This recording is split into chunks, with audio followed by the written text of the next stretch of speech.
ब्रह्मानंदं परम सुखदं केवलं ज्ञानमूर्तिम् द्वन्द्वातीतं गगनसदृशं तत्त्वमस्यादिलक्ष्यम् एकं नित्यं विमलमचलं सर्वधी साक्षीभूतम् भावातीतं त्रिगुणरहितं सद्गुरुं तं नमामि। बोलिए सच्चिदानंद सद्गुरुदेव भगवान की जय। अब जैसा कि मैं देख पा रहा हूँ, आदरणीय गुरु भाई श्री सीएम सिंह जी सत्संग से जुड़ चुके हैं। अभी वो थोड़ी देर पहले तक नहीं थे, तो इसलिए मैं उनका एक। कंटिन्यू रखिए। रामोताल जी, हाँ जी। रामोताल जी कंटिन्यू रखिए। मैं अभी गाड़ी में हूँ, रास्ते में हूँ गाड़ी में, तो कभी लग रहा अच्छा कभी नहीं अच्छा। लग रहा, तो आप कंटिन्यू अच्छा करिए। अच्छा, ठीक हाँ ठीक। हाँ, कोई बात क्योंकि मेरा बीच में ब्रेक भी हो सकता है, इसीलिए मैंने बताने के लिए मैं जुड़ने की कोशिश कर रहा हूँ। नहीं। अच्छा अच्छा, ठीक ठीक है है, जी, ठीक। ठीक है तो जी, आप ठीक। कंटिन्यू करिए प्लीज। हाँ, ठीक है कंटिन्यू करिए ठीक। प्लीज, थैंक ठीक। यू। जैसे कि हमारी इस सत्संग की सुंदर परंपरा है, सबसे पहले एक भजन प्रस्तुत होता है। और आज एक मधुर सुंदर भजन के लिए सादर आमंत्रित हैं आदरणीय गुरु बहन श्रीमती मीनू पोपली जी।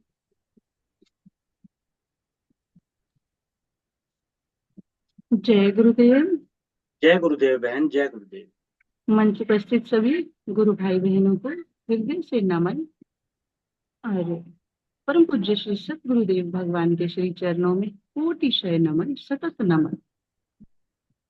तो आज एक छोटा सा भाव प्रभु के श्री चरणों में समर्पित कर रही हूँ, शब्दों के रूप में अपने भावों को।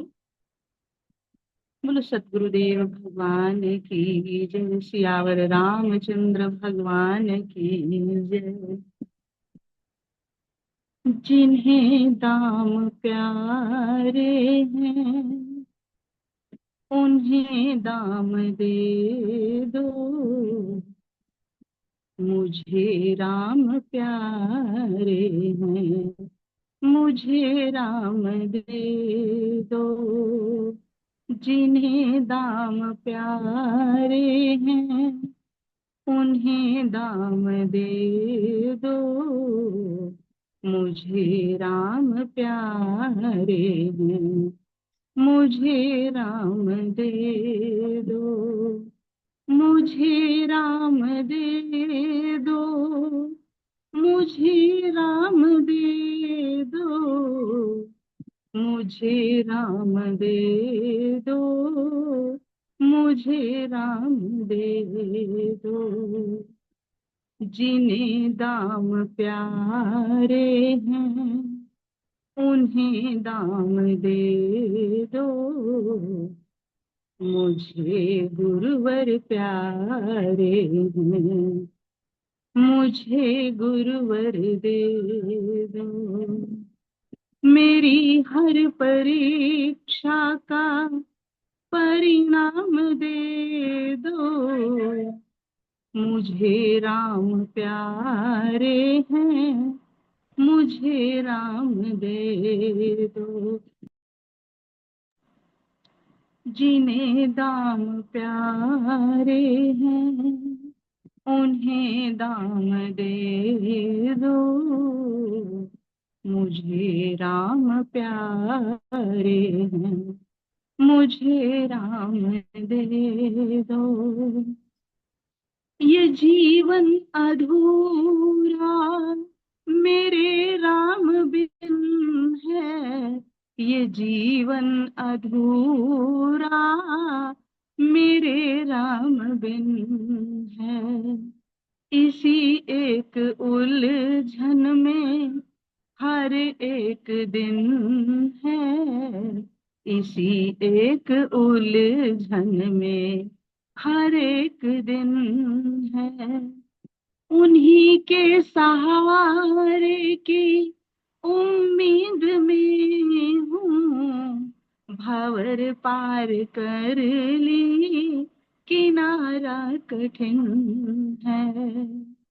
मैं उन्हीं के सहारे की उम्मीद में हूँ, भंवर पार करनी किनारा कठिन है। उन्हें कोई जा कर ये पैगाम दे दो, उन्हें कोई जा कर ये पैगाम दे दो, मुझे राम प्यारे हैं, मुझे राम दे दो। जिन्हें दाम प्यारे हैं, उन्हें दाम दे दो, मुझे राम प्यारे हैं, मुझे राम दे दो।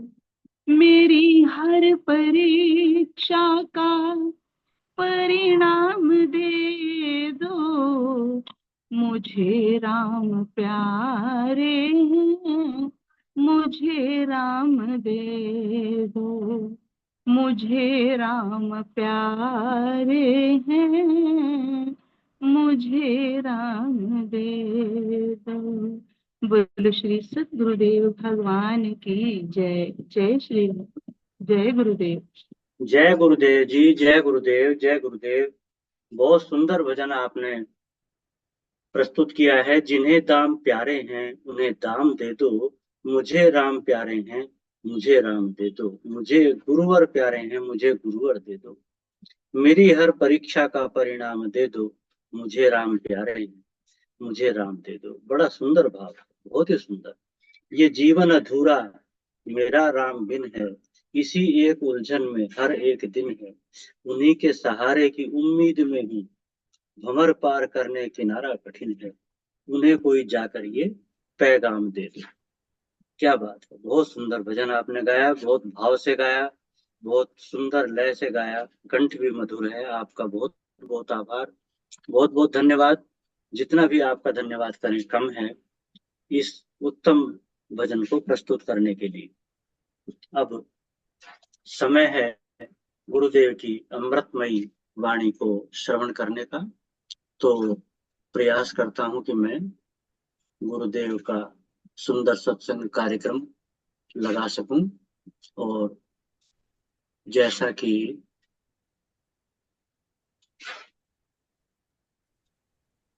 हाँ जी, मैं लगा दूं। नहीं, मैं लगा रहा हूँ, लगा रहा हूँ, लो। लगा रहा हूँ।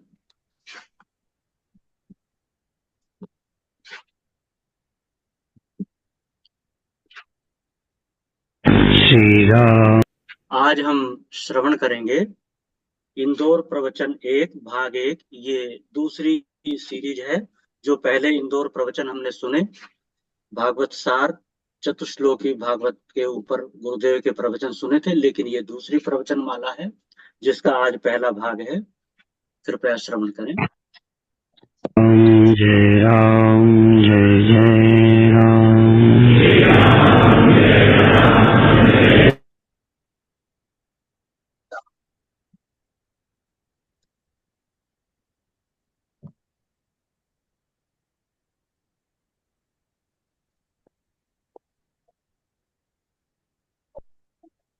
आवाज आनी बंद हो गई। वो कुछ कर रहे हैं वो।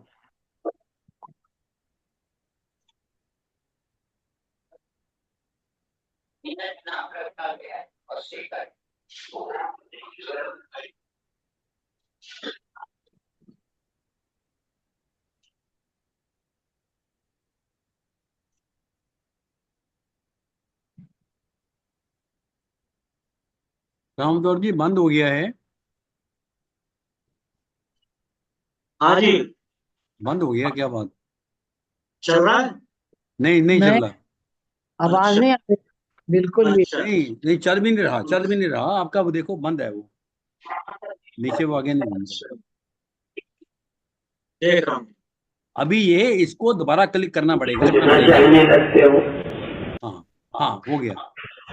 इसलिए शरीर भोग का भी साधन है और मोक्ष का भी साधन। पर मोक्ष की ओर चलेगा कब? फिर बंद हो गया। इसको मिनिमाइज नहीं करना। 1 मिनट मैं लगा देता हूँ, आप रुक।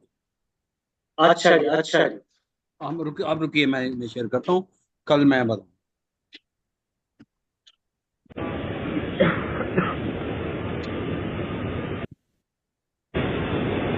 जैसे ये शरीर हमने सुख पाने के लिए प्राप्त किया है, ये जन्मों जन्मों से हम सुख पाने में ही लगे हैं। हमारे गुरुओं ने कहा कि सुख को चाहे सदा, सब कोई सुख को ही सदा चाहते हैं, दुख को चाहे न कोई, दुख को कोई चाहता नहीं। और वहां उन्होंने कह दिया हर भावे सो होए, वो बात भी ठीक है, पर मुझे क्या लगता है कि सुख के लिए तुमने शरीर पाया, इसमें दुख तो मिलेगा, वो भी मिलेगा। सुख भोगने के लिए कर्म किए और हमने जन्म पाया, अब जन्म पाके सुख ही सुख मिलेगा, ऐसा नहीं हो सकता। बुढ़ापा आएगा, भूख आएगी, ठंडी आएगी, गर्मी आएगी, परिवार सुख भोगने के लिए बसाया है। आप लोग जरा ईमानदारी से सोचना शुरू करो, आपने शादी किस लिए की थी? बोलो, सुख पाने के लिए। तो पूरा पूरा सुखी रहते हो कि थोड़ा दुखी भी होते हो?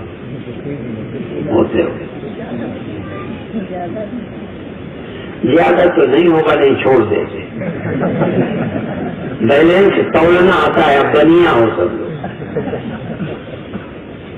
सुख दुख भले ज्यादा हो, दुख ज्यादा हो, ये भी हो सकता है, पर ज्यादा दुख होने पर भी सुख छोड़ने का मन नहीं, इसलिए दुख झेलोगे। दूसरा और है, सुख ज्यादा भी होता है तो भी कम लगता है, दुख थोड़ा भी होता है तो ज्यादा लगता है। सुख की रात जल्दी बीत जाती है, सवेरा हो जाता है। दुख की रात तड़प तड़प के बीतती है, जैसे लंबी हो गई है। तो मन में ये सच्चाई है, जो तुमने ज्यादा कहा है वो भले विज्ञान से गलत हो, साइंस की दृष्टि से, गणित की दृष्टि से हो सकता है तुम गलत बोले हो, पर दुख ज्यादा है, इसमें सच्चाई है कि आपका अनुभव प्रमाण, आप उस अनुभव में से गुजरे हो, और आपका अनुभव दुख ज्यादा मानता है। जो नहीं पसंद वो ज्यादा लगता है, जो पसंद है कम लगता है। यदि हम आपका यहाँ अपमान करें तो ज्यादा लगेगा, और मान करें तब भी उनसे तुम्हारा कम किया है, क्योंकि यहाँ कई का नाम लिया, कई का बड़ा वो हुआ, तो तुम्हारी भी तो प्रशंसा।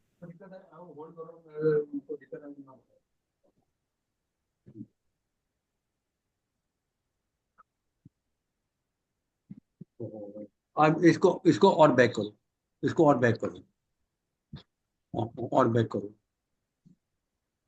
ये आ गया आपको?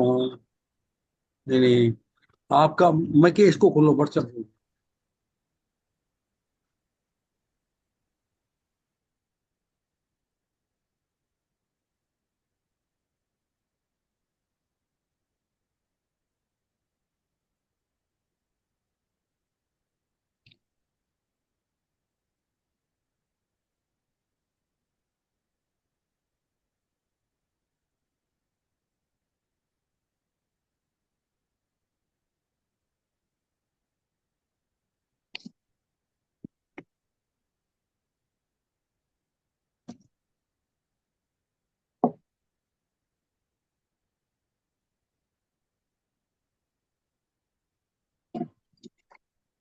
तो तुम्हारी भी तो प्रशंसा कर रहे हैं, पर उनसे तो कम हो गई नहीं।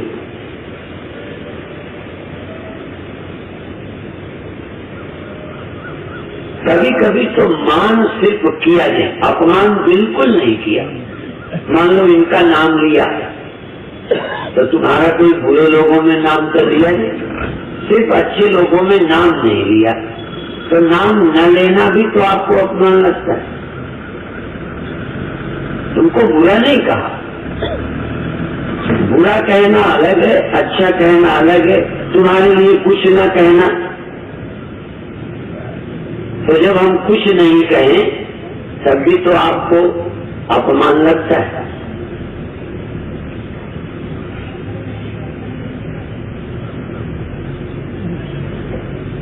हम बहक जाते हैं, फिर अपनी जगह आए कि हम सब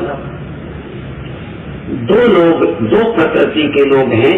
जन्म से हम सभी भोगी हैं, भोग प्रिय लगते हैं, सुख भोग अच्छे लगते हैं, पर सुख भोग में दुख आ ही जाते हैं। ऐसा कोई सुख नहीं जिसमें दुख और रोग नहीं, ऐसा कोई सुख भोग नहीं जिसमें दुख और रोग नहीं। भोगे रोग भयम, भोग पराधीनता देता है। तो हम जब भारत के भी भोगी हैं तब विदेशों को ही क्यों कहते हैं भोगवादी संस्कृति? क्यों कहते हैं? भोगते तो सब है। हम क्या सुख नहीं पसंद कर रहे, क्या सुख के लिए नहीं लगे? फिर भी इस भारत को योगवादी संस्कृति इसलिए कहते हैं कि इसका जो लक्ष्य मकसद वो छुटकारा है। इसीलिए यहां से शुरू होगी आज की यात्रा। श्लोक बोल दे, अथातो ब्रह्म जिज्ञासा। अथातो जब भोग कर देख लिए, ये लगा इससे हमें छुटकारा नहीं मिलेगा दुख से। भोगे सुख, मिला दुख। जन्म पाया सुखी होने के लिए, मिल रहा है दुख। दुकान धंधा आश्रम चलाए सुख के लिए, पर ऐसा कोई शायद दुनिया में आश्रम नहीं होगा जिसमें रहने वाला पूरा सुखी रहता।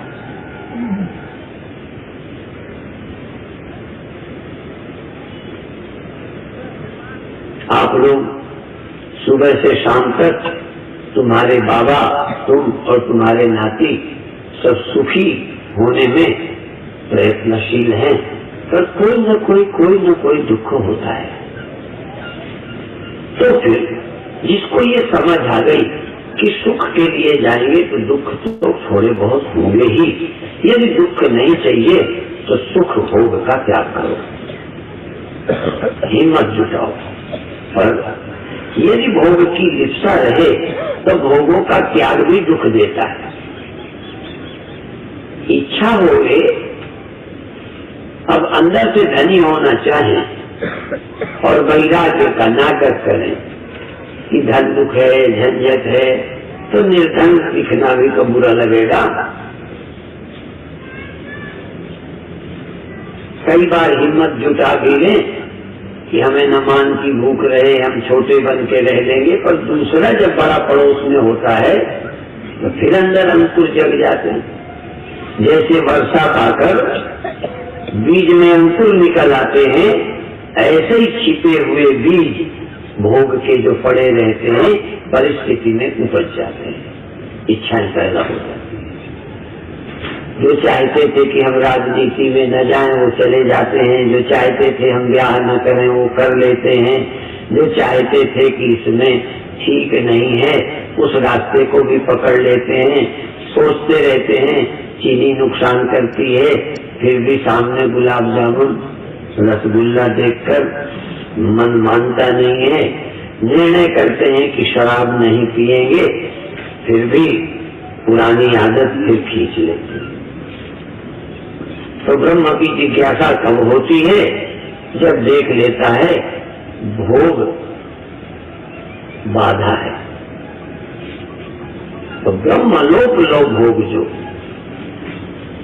यहाँ के प्रत्यक्ष नहीं, यदि यहाँ मर करके भी जाकर कहीं मिलता होगा, जहाँ हम शरीर से जाएंगे, भोगेंगे, जहाँ हमारी इंद्रियां होगी, जहाँ हमारा मन होगा, हम सुख का अनुभव करेंगे,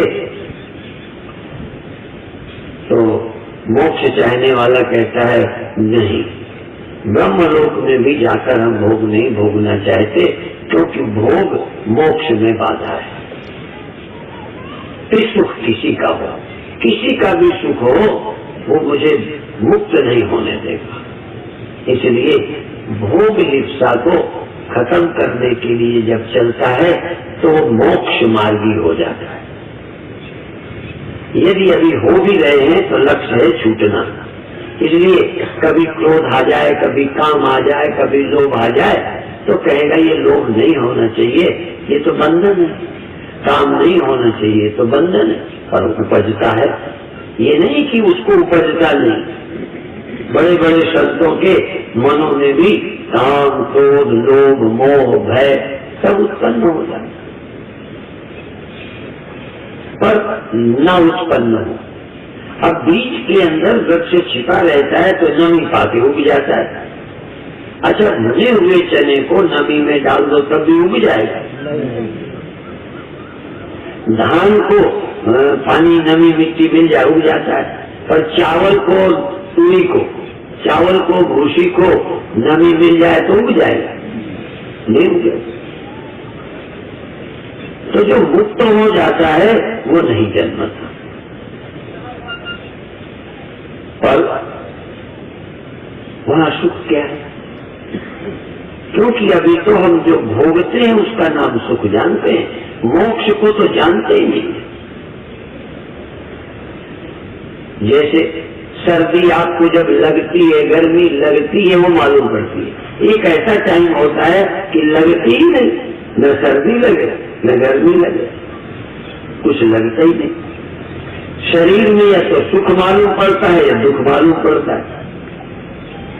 शरीर में पीड़ा हो मालूम पड़ता है, शरीर की नस नाड़ियों में आनंद का संचार हो तो मालूम पड़ता है, पर एक समय शरीर मालूम ही नहीं पड़ता। यदि शरीर में न सुख हो न दुख हो तो लगेगा शरीर है ही नहीं। जन्म और मरण मालूम पड़ता है, जी रहे हैं मालूम पड़ता है, और मरना अच्छा नहीं लगता। पर यदि शरीर से संबंध छूट जाए तो हमें मरना मालूम ही न पड़ेगा। मरना मालूम पड़ने के लिए शरीर में होना जरूरी है। इसलिए अब धीरे धीरे अपन उधर चलेंगे जहाँ मोक्ष है, जहाँ भोग नहीं है, जहाँ योग है, और वो इस जीवन में मिल सकता है। शुरुआत करेंगे हम उस यात्रा से।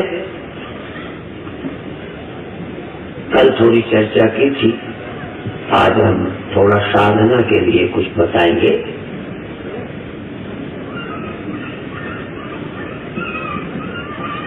अभी कुछ दीक्षा वालों को चर्चा की कि श्रीमद् भगवत गीता के महात्म्य में एक श्लोक है, गीता का अध्ययन करने वाला, गीता अध्ययनशील, जो गीता के अध्ययन में रत रहता है, अध्ययनशील। जैसे अन्य पढ़ाई में लोग लगे रहते हैं, खेल में लगे, ऐसे ही लगे रहने का मन करता है। जब खाली टाइम मिला गीता, जब खाली टाइम मिला गीता पढ़ रहे। गीता के अध्ययन करने वाले, पाठ करने वाले नहीं, पाठ अलग है, अध्ययन अलग है। पाठ पूजा की तरह भी हो जाता है, पर अध्ययन पूजा की तरह नहीं होता। गीता अध्ययनशील से, गीता का अध्ययन करने वाला और प्राणायाम परस्य से, और प्राणायाम में तत्पर रहने वाला, प्राणायाम करने वाला। नैव सन्ति ही पापानि पूर्व जन्म कृतानि। यदि पूर्व जन्म में भी पाप किए हो तो भी समाप्त हो जाता। इस जन्म के पाप तुम्हें पता चल जाते हैं कि ये हमने गलती की, उसका ये फल मिला, डांट पड़ी, बीमार हो गए, जेल गए। इस जन्म में किए गए पापों का स्मरण आता है कि यदि ये गलती न करते तो ये न होता, बदनामी न होती, बेइज्जती न होती, घर में कलह न होती, यदि ये न करते तो घर में नरक न बनता। ऐसा बहुत सारी बातें तुम सोचो तो पता चल जाएगा कि कुछ दुखों का कारण इसी जन्म के कर्म है, और सब दुखों का कारण इसी जन्म के कर्म नहीं है। सैकड़ों ऐसी समस्याएं आती हैं जिनके विषय में तुमने कुछ गलती की ही नहीं। ऐसे रोग, लगातार कोई समस्या जो इस जन्म के कारण नहीं है, वो पूर्व जन्मों के कारण है। आप लोग कभी ये ध्यान नहीं देते, अपन देते। हम देखो ईमानदारी से कहते हैं, बहुत समस्याएं हमारी इसी जन्म की हुई गलतियों से होती है। कभी बोलने में बदतमीजी की, कभी करने में घर वालों की नहीं मानी, कभी अपने मन से चले, भाई क्या डर है हमें, लेकिन कल समस्याएं ऐसी आई, समस्याएं खड़ी हो गई, नर्क बन गया जी। हजारों लोग ऐसे। तुम भी ढूंढ सकते हो कि डायबिटीज होते हो, मीठा खाते हो, पैर कटाने की नौबत आ गई। एक अभी हमारी परिचित, उसका पैर काटना पड़ा। और डायबिटीज कोई एक दिन में थोड़ी हुई, जब से हुई ध्यान नहीं दिया जाता, लापरवाही करते रहते।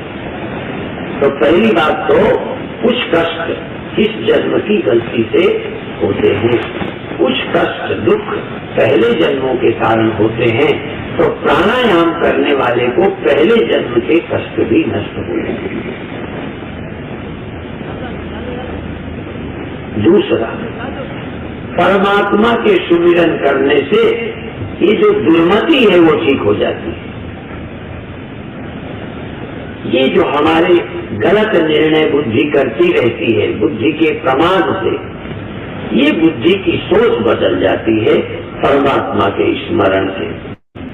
परमात्मा के स्मरण से सब दुख जाते हैं। परमात्मा का स्मरण भी दो तरह से है, एक प्रत्यक्ष किसी परमात्मा का स्मरण, एक सारे संसार में व्याप्त परमात्मा का जो मेरे अंदर भी विद्यमान है उसका स्मरण। उस व्यापक के स्मरण से सब दुखों का नाश हो जाता है, और उसके स्मरण काल में सब भय आएगा। नहीं तो करते ही नहीं बनेगा, जो काम नहीं किए होते तो नहीं बनते। हमसे ये जो सेलुलर फोन है ना, ये अभी हमसे नहीं बनते, छोटे बच्चे हमसे ज्यादा जानते। जरूरी नहीं है कि हर विषय में हर आदमी पूरा जानकार हो जाए। एक तो रुचि भी कम है, अपन फोन कर लेते हैं, सुन लेते हैं। अब इतने दिन बाद थोड़े फोन जो इसमें भर लिए हैं वो करना आया है, तो उनको निकाल लेते हैं। लिखने की समस्या तो, पर अभी नाम फोन भरना मुझे अभी भी नहीं आता। कोई भर दे तो निकाल लेता हूँ। देखो इतने योग्य हैं। कई बच्चों की दृष्टि से अभी हम बुद्धू हैं उस विषय के नाते, तो ये कोई बुरी बात नहीं है। और कई लोगों ने बताया इसमें इतने फंक्शन, इतने सिस्टम है कि इसका अभी हम 5% नहीं जानते, इतने हैं। तो ये जिंदगी में जो ये कंप्यूटर तुम्हें मिला है, इसके सारे फंक्शन आपको नहीं। अभी कुछ खा लेते हो, पेशाब कर लेते हो, थोड़े सयाने हो गए, ब्याह का मन हुआ, बच्चे हो गए, तो सुख मिल जाता है खाते में, खेलते में, नाचते कूदते में, काम आदि में। बस ये सेल्यूलर तो पशु भी चला लेते हैं। जैसे मैं इस मामले में मुझे पशु मान लो, जो ज्यादा जानकार है वो आदमी है, इसके बहुत सिस्टम जान गए, मैं 2-3 सिस्टम जानता हूँ। तो जैसे जानवर को बहुत कम कंप्यूटर का ज्ञान है, कितना खा लेता है, सो जाता है, सयाना होता है, बच्चे हो जाते हैं, काम सुख, भोजन सुख, निद्रा। कल श्लोक सुनाया था, आहार निद्रा भय में सुमन से समान में तत्पद भी लगा। कंप्यूटर हमको मिला, पर कितना इस्तेमाल अभी हम कर पा रहे हैं। अब हम कहें हाँ हाँ इतना ही है, अब जब दूसरे से सुनते हैं वो करके दिखाता है तो कई बार तो लगता है फेंक दो। एक कंप्यूटर लेके मैंने छोड़ दिया, मेरी टेंशन बढ़ गई, इतने उसमें समझाने लगे मेरे बने और नहीं, तो जो बनता था वो भी गड़बड़ा गया। तो यही बात है, यदि हमारे चक्कर में पड़े, देखो उसमें मैं तुम्हारे चक्कर में पड़ा तो टेंशन हो गई, और तुम मेरे चक्कर में पड़ोगे तो भी टेंशन होगी, क्योंकि ऐसे फंक्शनों की चर्चा करूंगा जो तुम्हारी समझने में ना लिया। क्योंकि अभी तुम नौसिखिया मनुष्य शरीर रूपी कंप्यूटर मिला है, अभी बस खा लेते हो, सो लेते हो, जितना जानवर कर लेता है लगभग उतने कर लेते हो। कुछ लोगों ने 2-4 फंक्शन नए सीख लिए हैं, कोई बहुत ऊंची बात नहीं। बहुत ऊंची बात ये है अतीन्द्रिय सुख, मुक्ति, परब्रह्म हो जाना, नर से नारायण हो जाना, बंधनों से छूट जाना, भोग लिप्सा के परे चले जाना। पर पहले इतना ही समझ आए कि भोग बंधन है, योग मुक्ति है। संसार की वासना बंधन है, जन्म जन्म में डालती रहेगी और जन्म जन्म में दुख भी होते रहेंगे। अच्छा, इसके पहले जब कभी जन्मे होगे तो आनंद ही में रहे होगे। अगला जन्म होगा तो मान लो ये जन्म तो ठीक नहीं है, जैसे तैसे व्यतीत करो। अगला जन्म कैसा? अगला जन्म बहुत अच्छा से अच्छा होगा, तब भी दुखों से रहित नहीं होगा। दुखों से रहित होने के लिए किसी जन्म में अलग से ही कुछ सीखना पड़ेगा, और यदि तुम चाहो तो इस जन्म में नहीं अगले जन्म में डाल दो, चाहो तो इस जन्म में, नहीं तो जरूरी नहीं है कि काम नहीं चलेगा। मैं शायद 4 साल हो गए होंगे, मुझे पक्का याद नहीं है, 4 साल में इतना सीखा है। आपको इसलिए बताता हूँ कि आपके भी कई जन्म बीते और ये जन्म इतना बीता, कुछ नहीं सीखा। सिर्फ कमाना, खाना, सोना, जगना, ब्याह शादी, अच्छे बच्चे, मेरे बच्चे हैं इनको पढ़ा लूं, लिखा लूं, बड़ा कर लूं, कोई बुरा काम नहीं कर रहे। यदि मैं 2 फंक्शन जानता हूँ तो ये बुरा नहीं है, सीखा ही है। पर और इसमें बहुत है जो नहीं सीखा। तो क्या इस शरीर में बस जितना आप जानते हो इतना ही है? कई लोग व्यापार में बहुत आगे हैं, कई गाने बजाने में, कई खेल कूद में, इधर लग गए, बहुत कुछ नॉलेज प्राप्त हो गया है। लोगों ने साइंटिस्ट कितनी कितनी खोजें कर ली, फिर भी अभी भगवान के विषय में वो सोए हुए। इसमें भगवान भी मिल जाता है, मुक्ति भी मिल जाती है, शांति मिल जाती है, पूर्ण निश्चिंतता मिल जाती है। ऐसा किसी को अभी भरोसा ही नहीं होगा। तो किसी को देख के जो दूसरा चला लेता है, बुद्ध को देख के लगा शांति भी मिल सकती है। कई लोगों को तो कहते हैं ये तो कहने की बातें हैं, ये संभव हो ही नहीं सकता। मृत्यु दुख चला जाए, जन्म चला जाए, चिंता चली जाए, हो ही नहीं सकता। बड़े होने की हविस, और बड़ा होके देख लिया, बड़े होने की हविस। और यदि कहीं मेरा भाषण सुन के बड़े होने की इच्छा छोड़ दी ना, तो इच्छा तो छोड़ नहीं पाओगे, बड़े होने वाले काम छोड़ दोगे। कहीं जैसे पढ़ाई कर रहे हो, पढ़ाई बंद कर दो, शादी कर रहे हो, अरे स्वामी जी ने तो कहा है सब बेकार है, शादी नहीं करो, फिर और कुछ सुन लिया, ये नहीं करो, क्या रखा है धनी बनने में, तो मेरे तर्कों से प्रभावित हो जाओगे। पर जब दूसरे को धनी देखोगे तब दुखी हो जाओगे। दूसरों को, पति पत्नी को मुस्कुराते जाप देख के लगेगा हमने बड़ी गलती की, हम भी कर लेते तो अच्छा। अब तुम रोते तो देखोगे नहीं, मुस्कुराते देखोगे। ये कथा है, राम के साथ जुड़ी है, तुम भी याद करो। जब राम चित्रकूट में रहते थे तो वहाँ संत महात्मा भी रहते थे।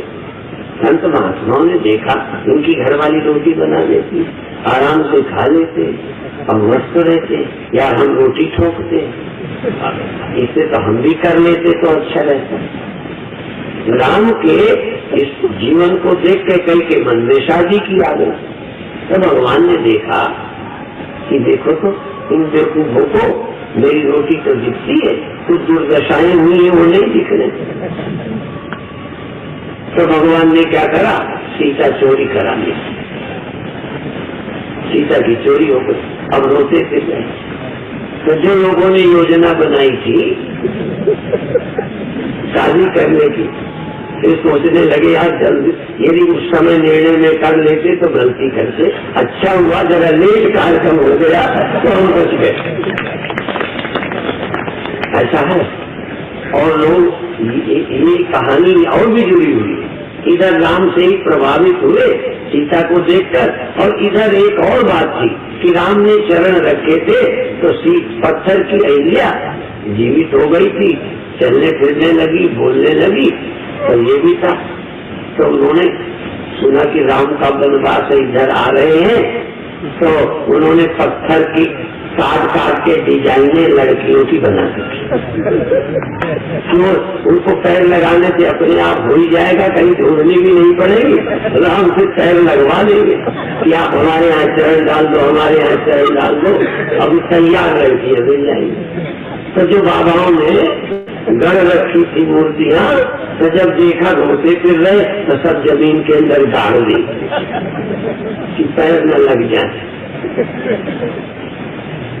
ये तो केवट के लिए भी आता है ना। तो पैर धोने से बैठा नहीं रहा था कि एक लड़की पहले ये मेरे, कहीं ये भी लड़की हो गई तो शादी करने की समस्या, नाव कौन चलाएगा, और मेरी जीविका भी चली जाएगी, कहीं औरत बन गई, एक पहले एक और बन जाएगी। इसलिए वो बैठा नहीं रहे। तो देखो मन निर्णय कैसे करता है। एक बिजनेसमैन को सफल देखे तो लगता है हम भी व्यापार करें। एक की जिंदगी शादीशुदा जीवन बहुत अच्छा लगे, अच्छा तो लगता है हम भी कर ले।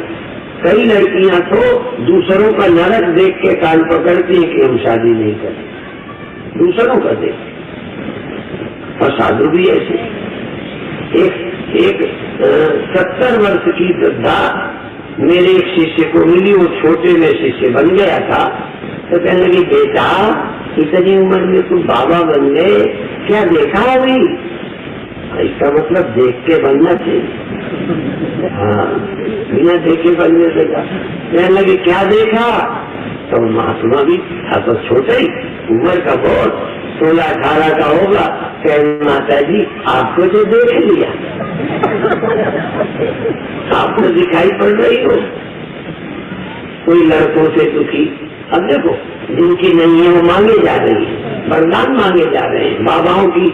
अब क्या करे, कोई मंदिर नहीं छोड़ा, कोई सिद्ध महात्मा नहीं छोड़ा, लड़का हो जाए। अब जो हो जाए दांत तोड़ने लग जाए,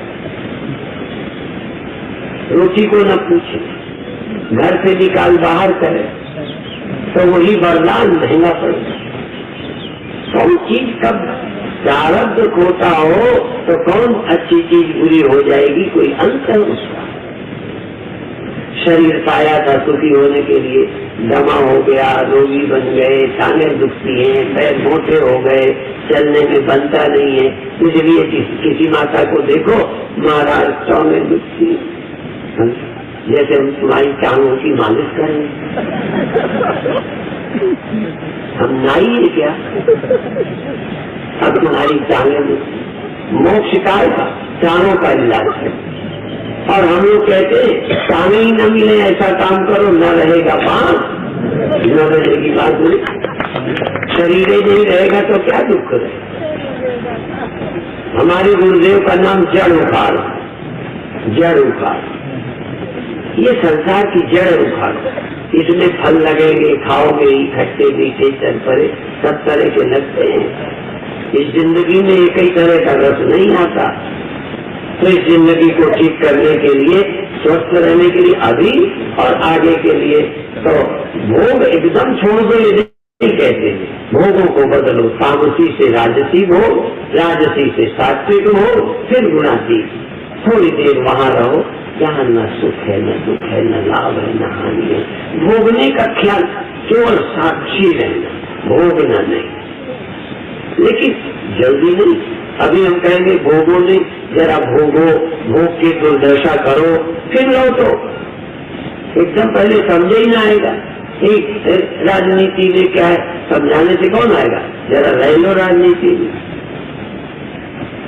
फिर कभी किसी के नाम से इतना बहुमत आया और कैसे आज राजनीति में इधर उधर पड़े हैं, देखो जरा, तुम्हारे साथ होता तो कैसा लगता। तुम राम की तो रामायण पढ़ते हो, पिताजी ने जंगल दे दिया, वो जंगल से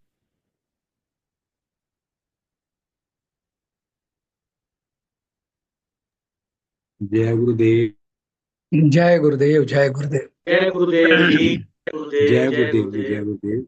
ये आज, हाँ जी, ये हटा लो, इसको हाँ शेयर स्क्रीन हटा दो। हाँ जी, हाँ जी, हाँ जी। हाँ जी। आज का प्रवचन गुरुदेव भगवान का यहाँ विश्राम लेता है। बहुत अच्छा प्रवचन था, बहुत सुंदर। थोड़ा डिस्टरबेंस जरूर था, लेकिन जो कंटेंट है प्रवचन की, जो भाव, जो ज्ञान बताया गुरुदेव ने, वो बड़ा अनुपम था। और ऐसे सुंदर प्रवचन पर सुंदर अभिव्यक्ति के लिए मैं सादर आमंत्रित करता हूँ आदरणीय गुरु भाई श्री अवधेश कुमार मिश्रा जी को। हाँ जी, जय गुरुदेव। एक जय गुरुदेव। मैं चाहता हूँ अभिव्यक्ति से पहले, अभी हमारे साथ नए साधक जुड़े हैं, सुनीता रानी जी, आप इनका परिचय करवा दीजिए। जी जरूर। सुनीता रानी जी। जी सुनीता रानी जी, कृपया अनम्यूट कीजिए। हाँ, अनम्यूट किए हुए हैं। वीडियो भी ऑन कर लीजिए, वीडियो ऑन कर लीजिए और अपना परिचय देने की कृपा कीजिए। परिचय दीजिए अपना, कृपा करके। हाँ जी, जय गुरुदेव। जय गुरुदेव टू ऑल ग्रुप मेंबर्स। जय मैं गुरुदेव सुनीता रानी मुजफ्फरनगर में रहती हूँ जी। और मैंने अभी तक टीचिंग का जॉब किया है एक पब्लिक स्कूल में as a physics lecturer. 35 years तक जॉब किया और उसके बस 60 इयर्स जैसे ही कंप्लीट हुए मैंने सोचा कि भाई जान छूट रही है, अब छुड़ाओ यहाँ से, नहीं तो जॉब तो काफी टाइम तक कर ही सकते थे वहां पर अभी। तो हाँ जैसे जी, ही जॉब छूटा तो उसके बाद मन होता था कि भागवत कथा में जाएं, कहीं जाएं, पहले नहीं जा सकते थे। तो सबसे पहले कथा जो मैंने ज्वाइन की थी तो ये स्वामी ज्योतिर्मयानंद जी है ना, उन्हीं की जी कथा करी थी ज्वाइन। और वहां जी। पर गुरुदेव भी आए थे, परमानंद जी महाराज, तो उनसे भी मिले, हम पर्सनली भी मिले, फिर उन्हें घर बुलाया, ऐसे हम फिर उनसे जुड़ गए। अभी 2 साल से ही जुड़ पाए हैं और दोनों साल वहां पर शिविर में भी गए तो बहुत अच्छा लगा वहां पर हमें। और उनकी वीडियोस वगैरह भी काफी सुनती रहती हूँ, जी ऐसे बहुत रहता है। अच्छा लगा ये आपके जुड़ने से। इसी प्रकार आप हमारे ग्रुप में जुड़ती रहेंगी और यहाँ सत्संग का लाभ ले सकते हैं और इसमें और भी ज्यादा अपना प्रतिभाग आप बढ़ा सकते हैं। सुनेंगे तो आगे चलकर आप इसमें अभिव्यक्ति भी, भजन वगैरह गा सकते हैं। ठीक आपको है। मौका दिया जाएगा, जरूर आप जुड़ते रहें। हाँ, आपका इससे तो सदैव थोड़ा स्वागत सा है। मतलब एक, जैसे आज तक मैंने तो कभी भजन वगैरह किया नहीं है, लेकिन मतलब मन करता है कि आना चाहिए, सब चीज अच्छा रहेगा। सारे जीवन में कुछ किया नहीं है अभी तक, तो प्रयास कोशिश करेंगे करेंगे। तो सब हो जाता है, कोशिश हाँ करेंगे सब हो जाता है। हाँ, आप लोगों बहुत का बहुत साथ धन्यवाद। रहेगा तो होएगा ही। जरूर तो होगा, जरूर होगा। इसी प्रकार आप जुड़ते रहें। बहुत स्वागत है आपका। रोज जुड़ा करें आप इसी तरह। थैंक जी यू, धन्यवाद, थैंक यू, धन्यवाद, थैंक यू। धन्यवाद, धन्यवाद। एक आदरणीय गुरु अपना भाई श्री सुनीता जी के अवधेश। नाम से जुड़ी हैं, ये भी ये डिफरेंट है, मैंने सेम समझा था। जरा इनका भी परिचय करा दी सुनीता जी का। अच्छा एक तो सुनीता रानी जी हैं, दूसरे सुनीता जी हैं। अच्छा, सुनीता जी से निवेदन है कि कृपया वो भी अनम्यूट करें और अपना वीडियो भी ऑन करें और अपना परिचय देने की कृपा करें सभी गुरु भाइयों को। सुनीता जी अगर मेरी आवाज सुन रही हैं।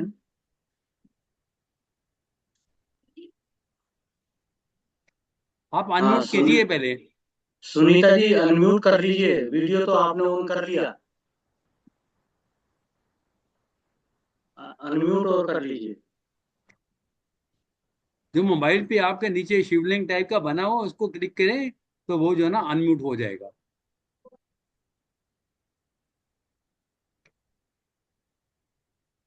नहीं, अभी अनम्यूट नहीं हुआ। कोई अच्छा, नहीं नहीं कर पा रहे हैं, कोई बात नहीं है। तो बहुत अभी अभिव्यक्ति करा लें भाई साहब। नेक्स्ट टाइम कल से हाँ इसका जी। जो है ना आप अनम्यूट करना सीख लीजिए, तो कल आपका परिचय कर। अभी आप अनम्यूट नहीं हुए हैं। अनम्यूट नहीं हुए सुनीता जी, आप वीडियो तो ऑन है आपका। ठीक।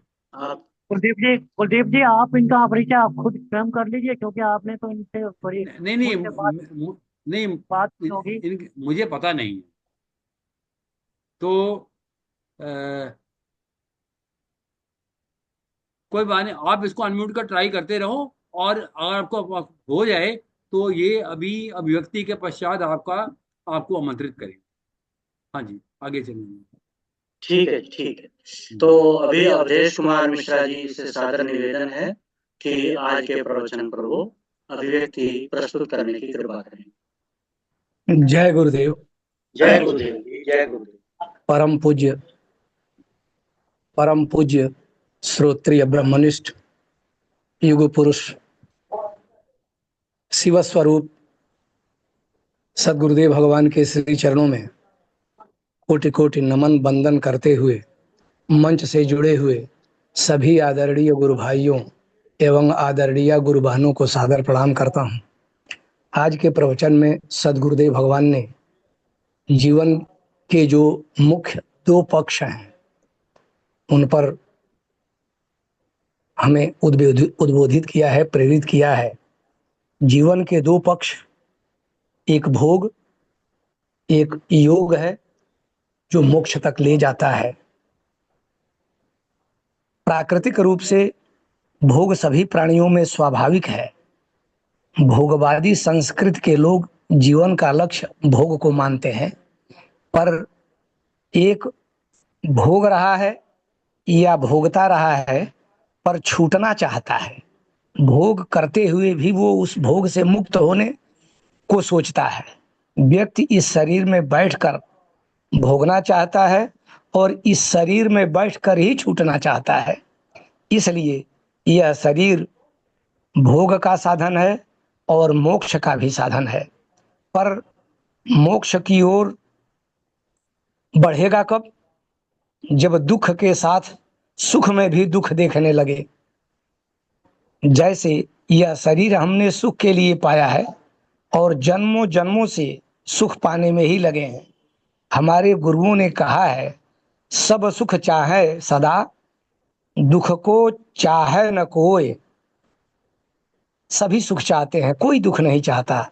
हम सारे साधन सुख के जुटाते हैं, सुख पाने का प्रयत्न करते हैं, यहाँ तक कि विवाह सुख पाने के लिए करते हैं। लेकिन क्या केवल सुखी रहते हैं या दुख भी पाते हैं? सुख के समय जल्दी बीतते लगते हैं, पर दुख के समय जल्दी नहीं कटते। हम दो प्रकृति के लोग हैं। हम मनुष्यों की दो प्रकृति है। जन्म से हम सभी भोगी लगते हैं। सुख भोग हमें अच्छे लगते हैं, पर सुख भोग में दुख आ ही जाते हैं। ऐसा कोई सुख भोग नहीं जिसमें दुख और रोग न हो। भोगे रोग भयम, कहते हैं सब भोग में रोग का भय होता है। भोग में रोग छिपा हुआ है, भोग के भीतर रोग स्वतः बैठा है, भोग पराधीन बना देता है। हम विदेशी संस्कृति को भोगवादी कहते हैं। भारत के लोगों में भी भोग की कामना है, लेकिन भारतीय संस्कृति का लक्ष्य योग का है, मोक्ष का है, जिसका प्रारंभ यहाँ से सदगुरुदेव भगवान करते हैं। कहते हैं, अथा तो ब्रह्म जिज्ञासा। जब व्यक्ति सांसारिक सुखों में दुख देखता है, हर व्यक्ति के जीवन को अपने अनुभव के द्वारा देखता है कि ये सुख की लालसा रखते हुए दुख भोगना पड़ता है, दुख ही दुख है, जगत दुखालय है। ऐसी स्थिति की जब अनुभूति हो जाती है तो उसका मन उससे विरक्त होकर, उधर से विमुख होकर ब्रह्म की ओर, अस्थाई सुख की ओर उन्मुख होता है। अथा तो ब्रह्म जिज्ञासा, उसके बाद उसमें ब्रह्म को जानने की इच्छा उत्पन्न होती है। जीवन का कोई अंश नहीं जिसमें दुख न हो, कोई आश्रम नहीं जिसमें दुख न हो, केवल सुख हो। यदि दुख नहीं चाहिए तो सुख भोग का त्याग करना पड़ेगा। भोग की लिप्सा रहने पर भोगों का त्याग भी दुख देता है। भीतर भोग की लिप्सा हो और हम भोगों का त्याग करना चाहते हैं तो वो भी दुख देने वाला हो जाता है। भीतर राग रहने पर, भोग की इच्छा रहने पर, बाह्य वैराग्य अवसर आने पर क्षीण हो जाता है। वह बाहरी वैराग्य टूट जाता है। प्रायः देखा जाता है बड़े बड़े ऋषि महर्षि भी च्युत हो जाते हैं, वो अपने लक्ष्य से टूट जाते हैं। जैसे अनुकूल वातावरण पाकर बीज के अंकुर निकल आते हैं, वैसे ही भीतर पड़े हुए भोग अनुकूल समय और परिस्थिति पाकर प्रकट हो जाते हैं। मोक्ष चाहने वाला ब्रह्मलोक तक के भोग को नहीं चाहता, क्योंकि भोग मोक्ष में बाधक है। जब भोग लिप्सा को खत्म करने के लिए चलता है तो मोक्ष मार्गी हो जाता है। जो भोग लिप्सा को खत्म करने में लग जाता है कि ब्रह्मलोक तक भी भोग मिले तो मैं नहीं भोगूंगा, ऐसी दृढ़ निष्ठा उसकी हो जाए, भावना बन जाए, तो वह मोक्ष मार्गी हो जाता है। यदि कभी लोभ आ जाए, काम आ जाए, तो वह कहेगा यह बंधन है, इससे दूर रहना चाहिए। बड़े बड़े संतों के मन में भी काम, क्रोध, लोभ, मोह उपजते हैं। जैसे बीज में वृक्ष छिपे रहते हैं, अनुकूल समय पाकर उग जाते हैं। बीज को यदि भून दिया जाए, धान से भूसी अलग कर दिया जाए तो ये नहीं जमेंगे। वैसे वैसे ही मुक्त का पुनः जन्म नहीं होता, वह जन्म मरण के बंधन से अतीत हो जाता है, पार कर जाता है इसको। अभी हम भोग को जानते हैं, मोक्ष को जानते ही नहीं। शरीर में पीड़ा हो तो मालूम पड़ता है, नस नाड़ियों में सुख मालूम पड़ता है, सर्दी गर्मी मालूम पड़ती है, पर एक समय शरीर मालूम नहीं पड़ता। यदि शरीर में सुख दुख न हो, मालूम पड़ता है कि शरीर है ही नहीं। जन्म मरण मालूम पड़ता है, लेकिन मरना अच्छा नहीं लगता है। जन्म तो अच्छा लगता है, जीवन अच्छा लगता है, लेकिन मरना अच्छा नहीं लगता। यदि शरीर से संबंध छूट जाए तो हमें मरना मालूम ही न पड़े। कहते हैं सदगुरुदेव भगवान, धीरे धीरे हम उधर चलेंगे जहां मोक्ष है, भोग नहीं है, योग है। दीक्षा ग्रहण करने वाले शिष्यों से सदगुरुदेव भगवान कहते हैं, गीताध्ययनशीलस्य प्राणायाम परस्य च नैव सन्ति ही पापानि पूर्व जन्म कृतानि च। यह कहते हैं सदगुरुदेव भगवान कि गीता अध्ययनशील जो है, जो गीता का अध्ययन करते हैं, और अब यहाँ अध्ययन का अर्थ गीता में जो तत्व कहा गया है उस तत्व के भाव में अपने को स्थित कर लें ऐसे। और जो प्राणायाम में लगे हुए हैं, नैव सन्ति ही पापानि पूर्व जन्म कृतानि च, कहते हैं कि उसके पूर्व जन्म के किए हुए पाप भी नहीं रह जाते हैं, मिट जाते हैं। अब यहाँ एक ध्यान देने योग्य बात है, पूर्व जन्म के पाप भी नहीं रहते हैं। तो भाव यह है कि पूर्व जन्म के तो रहते नहीं और इस जन्म के भी नहीं रहते हैं।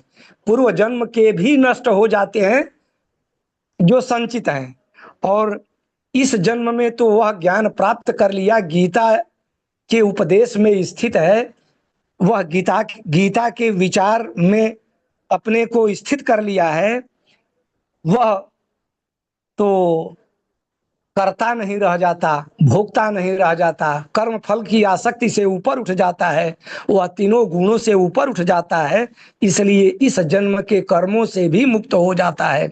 यह भाव भी है। गीता गंगोदकम पित्वा पुनर्जन्म न विद्यते, उसी में आगे श्लोक में कहा गया है कि गीता के ज्ञान का जल जो पी लेता है पुनर्जन्म न विद्यते, इसे कहा है सदगुरुदेव भगवान ने। वही कहा है कि गीता का जो गीता के अध्ययन में जो रत हैं और प्राणायाम पर हैं, वो मुक्त हो जाते हैं। गीता का अध्ययन करने वाले और प्राणायाम में तत्पर रहने वाले के पूर्व जन्म के पाप भी समाप्त हो जाते हैं।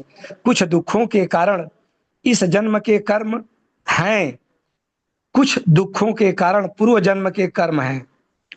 परमात्मा के सुमिरन करने से दुर्मति ठीक हो जाती है, दुर्बुद्धि दूर हो जाती है, सुबुद्धि आ जाती है, संसारोन्मुख बुद्धि हट जाती है और ईश्वरोन्मुख ब्रह्मोन्मुख ब्रह्म बुद्धि हो जाती है।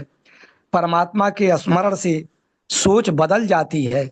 परमात्मा का स्मरण भी दो तरह से है, प्रत्यक्ष परमात्मा का स्मरण और दूसरा सब में व्याप्त परमात्मा का स्मरण। जो प्रत्यक्ष स्मरण भक्ति के माध्यम से हम करते हैं, मूर्ति के द्वारा या अन्य रूपों में, यह एक तरह का स्मरण है। और दूसरा स्मरण है जो सब में व्याप्त है, सर्वत्र है, सदा है, मेरे भीतर भी है, मुझसे वह भिन्न नहीं है। जब मेरी और उसकी एकता हो जाती है, एकत्व स्थापित हो जाता है, वह व्यष्टि समष्टि में जब मिल जाता है, ऐसा स्मरण दूसरा है। और यह स्मरण मुक्त करने वाला होता है, दूसरा नहीं रह जाता। अभी तो पशुओं की तरह खाने जीने में जीवन बीत रहा है।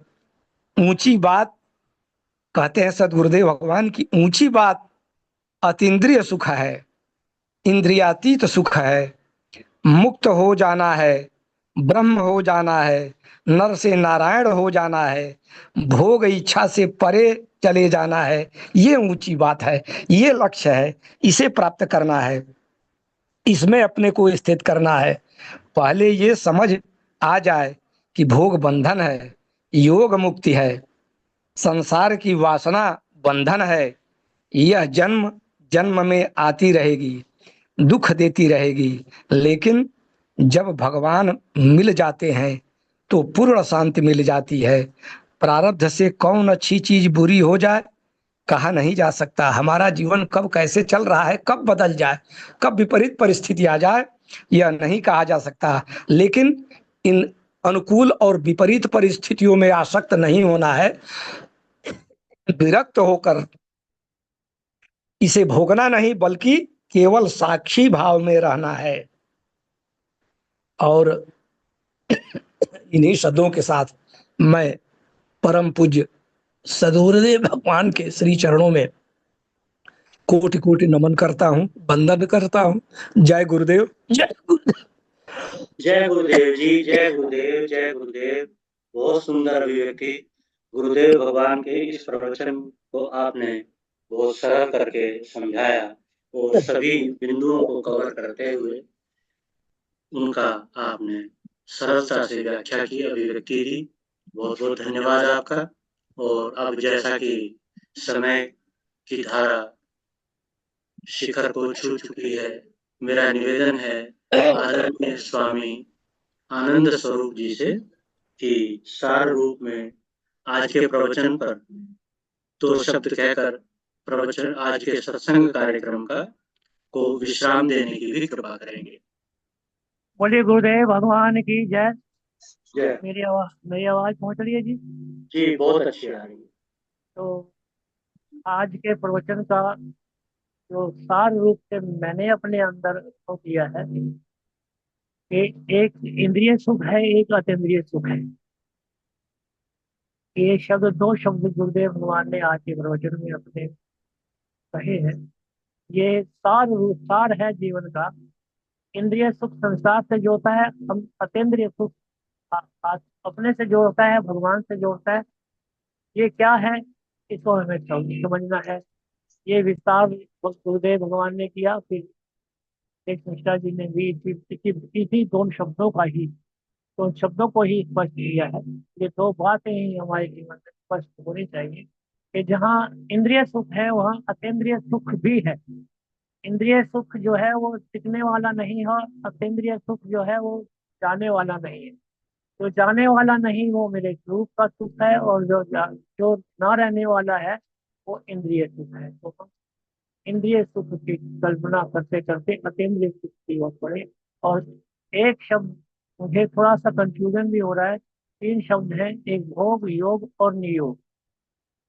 अब ये नियोग शब्द जब मैं अपने भीतर देखा तो भोग तो हमें मालूम है, योग भी मालूम है कि कर्म से जुड़ना, और योग मुझे ये लग रहा है, मैंने मेरी अपनी अपनी अंडरस्टैंडिंग है, मैं किसी से सुना नहीं, पर आप लोगों के लिए भी मेरे मन में जो भाव आया कि योग से ऊपर भी नियोग है। जब योग भी छूट जाए, योग भी करना पड़ता है, योग भी करने के लिए प्रयास करना पड़ता है, और नियोग मैं उसे समझ रहा हूँ जो जहाँ योग करने की भी कल्पना नहीं होती, स्वयं में स्वयं में जो है अभी स्वयं से स्वयं में ही हम स्थित हो जाते हैं।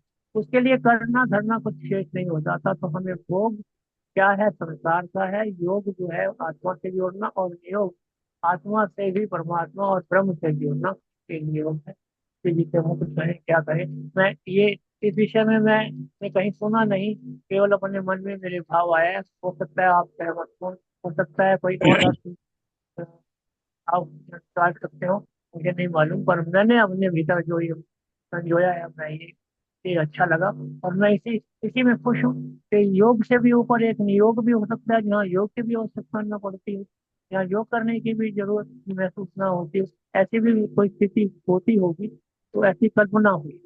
तो आप सब लोग अगर मान लो मेरी बात को अगर सुना है और लगता है कि ये मेरी बात सही है, तो शेर जी या राहुल साहब जी, आप क्या क्या समझते हैं कि जो मुझे ये लगा है, ये ऐसा सोचना ठीक है? नहीं भाई साहब, ये नियोग दूसरी चीज होती है। जो महाभारत में इसका वर्णन आता है, जो व्यास जी महाराज ने ये कौरव और पांडवों और विदुर विदुर और इत्यादि जो ये हुए थे, पांडु, धृतराष्ट्र और विदुर, इनका जन्म नियोग की पद्धति से हुआ था, हाँ जहां तक मुझे। हाँ वो शब्द जो है शब्द तो वही है, लेकिन हाँ, मैं जय नहीं, गुरुदेव। एक बात जय मैं गुरुदेव कहूँ भगवान जी। प्लीज, एक बात मैं कहूँ प्लीज। जी कहिए। स्वामी जी जय वो गुरुदेव जो भगवान जी। योग शब्द है वो अलग बात है, और जो स्वामी जी कह रहे हैं वो योग मतलब जब तक योग है तब तक दो है, दो तब योग होगा, और जब इससे पार निकल गए एक रह गया वो नियोग हो गया। हाँ बस स्वामी जी आप यही कह रहे हैं जय ना? जय मैं जय गुरुदेव भगवान मैं जी। और वो जो आप कह रहे एक हैं शब्द नियोग मैं भी पांडव और कहना विदुर चाहता का, वो हूँ। अलग बात है, वो वो ये अलग विषय है। शाब्दिक वो शाब्दिक अर्थ थोड़ा तो मैं अपनी अवधेश कुमार तरफ से मिश्रा जी को सुना जाए, वो भी कुछ कहना चाह रहे हैं। जी मिश्रा जी बोलिए। जय गुरुदेव। अभी अभी आदरणीय स्वामी जी ने जो कहा है, वहाँ नियोग का अर्थ निशेषण योग से है, संपूर्ण योग से है।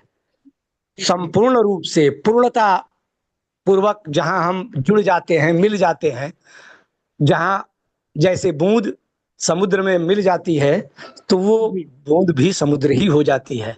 संपूर्ण योग, निशेष योग। योग धातु ही युज से बना है, संयोग से भुज से भोग बना है, युज से योग बना है। युज माने जुड़ जाना, मिल जाना, अपने को जोड़ लेना, ये योग है। और योग में भी जुड़ने की क्रिया होती है, नियोग में भी होती है, लेकिन नियोग में संपूर्ण उसमें योग सब होता दो है, जने रहे ना, उसमें फिर बिलगाव की स्थिति नहीं है। निशेषेण योग नियोग, यही उसकी व्याख्या है। जहाँ दो भी नहीं रह गए वही हाँ फिर हाँ, तो नियोग बिल्कुल हुआ बिल्कुल। ना। योग जब है तो दो का योग है ना, एकत्व स्थापन हो जुड़ने का जाता मतलब है कि दो का एक हुआ, और जो है। आज नियोग है स्वामी जी से ये वो विलय हो गए। नया शब्द प्रयोग में मुझे मिला है और बड़ा अच्छा लगा है। वस्तुतः हाँ भोग, योग और नियोग, नियोग संपूर्णता पूर्वक जो योग है, संपूर्ण रूप से जहाँ जी जी योग है, मिलना है, वो नियोग है। मैं इसमें जी, ये कहना शब्द के चाहूंगा। आधार संपूर्णता का पर यही मतलब ये है अर्थ ना है, कि मेरा अस्तित्व हम शब्द तो उसका प्रयोग एक के अस्तित्व आधार पर खत्म अर्थ हो देते गया, हैं। वो मैं कुछ संपूर्णता कहना हो गई। चाहता हूँ, आदेश है। जय एक गुरुदेव, बात जय गुरुदेव। एक हाँ आज के समझिए मैं आज के प्रवचन में सदगुरु भगवान ने जो योग की बात कही है, जो गीता में भगवान कृष्ण ने कहा है, वो अर्जुन को कहते हैं तू योगी हो जा। योगी हो जा मीन्स सब को छोड़ के तुम भगवान के तत्व में लीन हो जा, मेरे मेरे ही साथ मिल जा, उसको कहते हैं तू योगी हो जा। इसके बारे में ज्यादा बता सकते हैं हमें कमल किशोर पांडे जी। जय नहीं, गुरुदेव। जय एक पांडे जी, आप बोलने से पहले मैं एक बात कहना चाहता हूँ कि ये जो नियोग शब्द कहीं प्रयोग हुआ है, तो मेरे नियोग का मतलब नि के साथ डैश फिर योग, जो योग जय से भी गुरुदेव। ऊपर, यहाँ नियोग, वो नियोग इकट्ठा है, और यहाँ मैंने जो अपने मन में डाला है वो नि को रखो और फिर योग करो, तो नि योग दो भागों में बढ़ जाता है, जहाँ योग भी नहीं है। अब बोले आप क्या बोलना चाहते जी, अभी मैं एक कहना चाहता हूँ हाँ जी पांडे जी। कि ये जो नियोग है, कि आप जो शब्द लाए हैं वो आपकी अपनी मौलिक चिंतन है, बहुत अच्छा शब्द है। ये नियोग का मतलब है समत्व योग। जो हैं? गीता हाँ का समत्व योग है, यानी जिसमें कुछ करना बाकी नहीं, हम जी जी अपनी समता में स्थित हो गए। जैसे अभी जी मैं सोच रहा था प्रवचन के समय, एक हमने गीता में शब्द पढ़ा था, ये आपको भी बड़ा विश्लेषण करना पड़ेगा। जहां पर दुखों के संयोग का वियोग हो जाए, तो दुखों के संयोग का वियोग होने के मतलब है आप उस पूर्णता में, उस समत्व में स्थित हो गए हैं, जहां पर न तो आपको योग करना है और ना आपको कुछ करना ही नहीं, आप पूर्णता को प्राप्त कर चुके हैं। वो नियोग के मतलब है आपको कुछ करना नहीं, योग से ऊपर जा चुके हैं, यानी समत्व योग, आप समता में स्थित हो चुके हैं। जी तो जी, वो समत्व योग ही योग का अर्थ है। मेरा यही भाव है, और हाँ, यही बिल्कुल भाव। सही भाव, बिल्कुल सही भाव आपका। आप शब्द जो ढूंढ के लाए हैं, ये प्रशंसनीय है कि नियोग शब्द भी वो समत्व योग का ही सूचक है। जी जी जी, तो बस वो जय मेरे गुरु। जो सुना तो फिर मेरे मन में ये उठा कि इससे भी, योग से भी ऊपर कुछ हो सकता है, तो लगा कि हाँ हो सकता है, तो वो हाँ, शब्द। समत्व योग, जहां पर योग भी खत्म हो, जहां पर समता हो गई, वहां योग करना ही नहीं, वो तो आप पूर्णता को प्राप्त कर चुके हैं। हम शब्दों को किसी तरह से मोड़े, पर ये शब्द जो जो शब्द की जो पूर्णता मुझे लगी, क्योंकि नियोग तो हमने वैसे कभी इसमें जोड़ कर देखा नहीं ना, पर ये तो मेरे मन में भाव था, मैंने कहा मेरे मन में भाव। तो ये आप लोगों ने भी इसको सहमति प्रदान की, आप सबका बहुत बहुत धन्यवाद। जो मैंने सोचा मुझे भी लगा कि हाँ ठीक, मैं जो सोच है वो अच्छी है, आप लोग भी इससे सहमत हैं कि योग से भी ऊपर एक कुछ हो सकता है, जिससे योग करने की भी आवश्यकता नहीं रहती। तो अब समय की धारा बहुत आगे बढ़, तो मैं तो अब, जैसे कि मुझे आदेश हुआ है, मैं अब कार्यक्रम के समापन की ओर चलूंगा। मुझे गुरुदेव भगवान की जय। जय। गुरुर्ब्रह्मा गुरुर्विष्णु गुरुर्देवो महेश्वरा, गुरुर् साक्षात् परब्रह्म तस्मै श्री गुरुवे ज्ञानमूलं गुरुर्मूर्ति पूजामूलं फलं मंत्रमूलं गुरुर्वाक्यं मोक्षमूलं गुरुर्कृपा। तो सर्वे भवन्तु सुखिनः, सर्वे सन्तु निरामया, सर्वे भद्राणि पश्यन्तु मा कश्चित् दुर्भाग्यम्। बोलिए गुरुदेव भगवान की जय, गुरुदेव भगवान की जय। आज के आनंद की जय। नमो जय। नारायण, नमो नारायण, नमो नमो नारायण। नारायण। नमो नारायण। सबको प्रणाम, सबका वंदन, सबको जय वंदन। गुरुदेव जी। बोलो आज के आनंद की जय। जय। जय गुरुदेव। नमो नारायण।